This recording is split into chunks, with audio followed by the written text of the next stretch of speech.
নতুন বছৰ আহিয়েই পালে খবৰ ৰাখিছেনে জানমণিৰ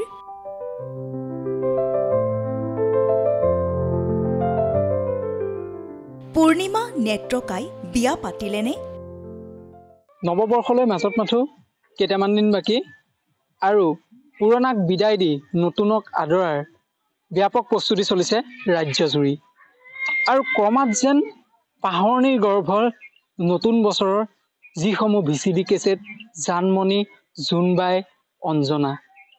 আৰু এতিয়া জানমণি জোনবাই অঞ্জনাৰ ভিচিডি কেছেটসমূহ কিন্তু দেখিবলৈ পোৱা নাযায়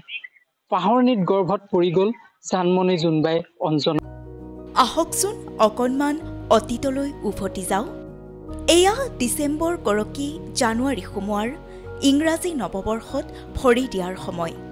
ষ্টুডিঅ'ৰ পৰা বহুলোকৰ কেইবাদিনীয়া সাধনাৰ সপোন ভৰা ফচল হৈ ৰং বিৰঙী কভাৰৰ মাজত সোমাই দোকানে দোকানে বাহৰ পাতেহি বিহুগীতৰ এলবামসমূহে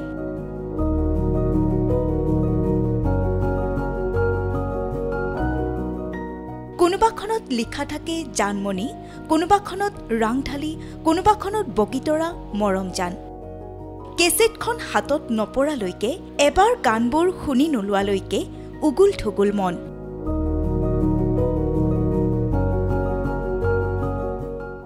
কেছেট ভিচিডিৰ দোকানত লগা সেই ভিৰ আজি সেইবোৰ মাথো নষ্টালজিয়া বছৰটোৰ শেষৰ ফালে মুক্তি পাইছিল এই ভিচিডিসমূহ নতুন বছৰ আহিলেই এতিয়াও প্ৰাণ পাই উঠে জানমণি অঞ্জনা জোনবাই অথবা ৰাংঢালিৰ সেই গীতসমূহে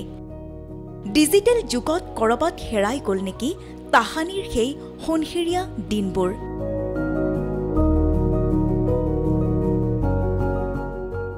এটা প্ৰজন্মৰ বাবে নষ্টালজিয়া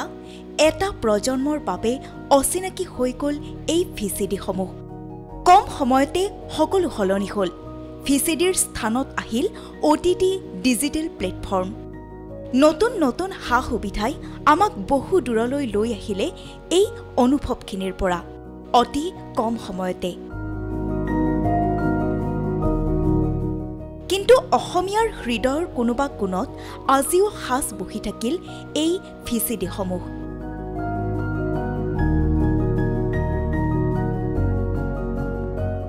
কাৰণ বৰ্তমান অৱস্থাত যিখিনি ল'ৰা ছোৱালীয়ে এনি টাইম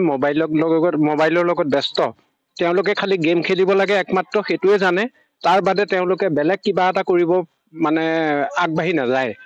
গতিকে আমাৰ এটা দিন আমি পাৰ কৰি থৈ আহিছোঁ সেই সময়ত আমি গ্ৰিটিংছ কাৰ্ড লিখোঁ নতুন বছৰ অহাৰ লগে লগে গ্ৰিটিংছ কাৰ্ড লিখোঁ ক'ৰবাত ফুল এপাহ তাত আমি মানে প্ৰকৃতিৰ যিপাহ ফুল আৰু ফুল লগাই আমি তেনেকৈ আমাৰ শিক্ষকসকলকো দিছিলোঁ আমাৰ লগৰ সমনীয়াসকলকো দিছিলোঁ তেতিয়াতো আমাৰ দিনত মোবাইল নাছিলে এতিয়া যেতিয়া মোবাইলৰ প্ৰচলনটো বেছি হৈ গ'ল হৈ যোৱাৰ পিছত এতিয়া এই অৱস্থাটোৱে দেখা দিছে কি ক'ব এইসমূহ পুনৰ জীৱিত কৰিব লাগে কিয় নালাগে কাৰণ আগতে যেতিয়া জানুৱাৰী মাহটো আহে জানুৱাৰী মাহত ডিচেম্বৰ মাহৰ পহিলাৰ পৰা নতুন নতুন কেছেটবিলাক ভিচিডি হওক বা আমাৰ ডেগৰ যিবিলাক কেছেটবিলাকৰ চব ওলায় তাৰপিছত আমি সেইবিলাক কিনি পেলাই আমি সেইবিলাক বজালে আমাৰ মনটো ইমান ধুনীয়া প্ৰফুল্ল ফূৰ্তি এটা লাগে কিন্তু আজিকালি সেইটো পৰিৱেশ আমাৰ বিনষ্ট হৈ গৈছে নাইকিয়া হৈ গৈছে হোৱাৰ কাৰণে আমি দুখিত কিন্তু সেই বস্তুখিনি আকৌ যদি আমি আনিব পাৰোঁ নতুনকৈ তেতিয়াহ'লে আমাৰ যি নৱপ্ৰজন্ম আছে তেওঁলোকে মানে এই আমাৰ যিটো অস্তিত্ব বিহুৰ যিটো অস্তিত্বটো ধৰি ৰখাত সহায়ক হ'ব মোৰ মতেদি ক'বলগীয়া এইখিনি আৰু এতিয়া মানে পুনৰ জীৱিত কৰিব লাগে কাৰণ সেই জানমণিৰ গান শুনিলে গাৰ মানে তেজ পিৰপিৰাই যায় কথাটো কৈছোঁ আৰু মানে একেবাৰে থলুৱা ভাষাত কৈছোঁ